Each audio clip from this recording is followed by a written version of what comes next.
Chers frères et sœurs, bienvenue à votre inspiration quotidienne avec moi, le Père Pam Denis. Aujourd'hui, nous tirons notre inspiration de l'évangile de Saint Marc, chapitre 10, versets 17 à 22. Va, vends, donne et viens, suis-moi. Voici ce que le texte nous dit. Jésus se mettait en route quand un homme accourut et tombant à ses genoux, lui demanda, « Bon maître, que dois-je faire pour avoir la vie éternelle en héritage ?» Jésus lui dit, « Pourquoi dire que je suis bon? Personne n'est bon sinon Dieu seul. Tu connais les commandements. Ne commets pas de meurtre, ne commets pas d'adultère, ne commets pas de vol, ne porte pas de faux témoignages, ne fais de tort à personne. Honore ton père et ta mère. » L'homme répondit, « Maître, tout cela je l'ai observé depuis ma jeunesse. » Jésus posa son regard sur lui et il l'aima. Il lui dit, « Une seule chose te manque. Va, vends ce que tu as et donne-le aux pauvres, alors tu auras un trésor au ciel.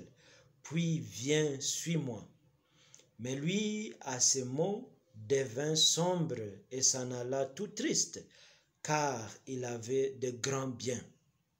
Chers frères et sœurs, quand j'étais en paroisse, j'avais souvent des gens qui venaient avec des intentions de prière à la recherche d'un emploi.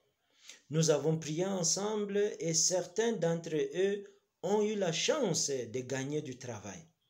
Malheureusement, certains ont disparu lorsqu'ils ont obtenu le travail en donnant des excuses comme « je n'ai plus le temps ces jours-ci à cause de mon travail ».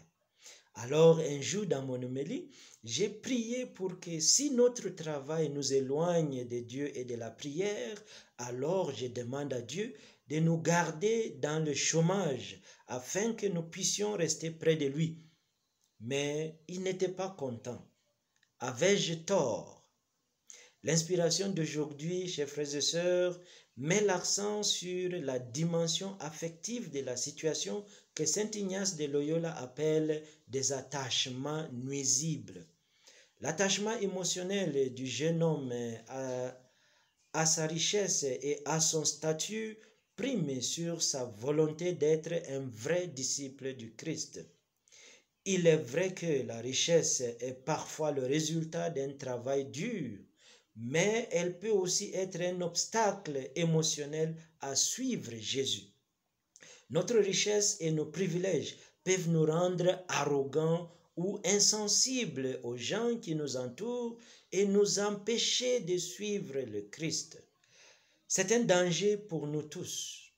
Puissions-nous apprendre à faire confiance à Dieu pour les choses dont nous avons réellement besoin dans la vie, de sorte que nous n'ayons pas besoin de nous accrocher à nos possessions et positions pour une fausse sécurité.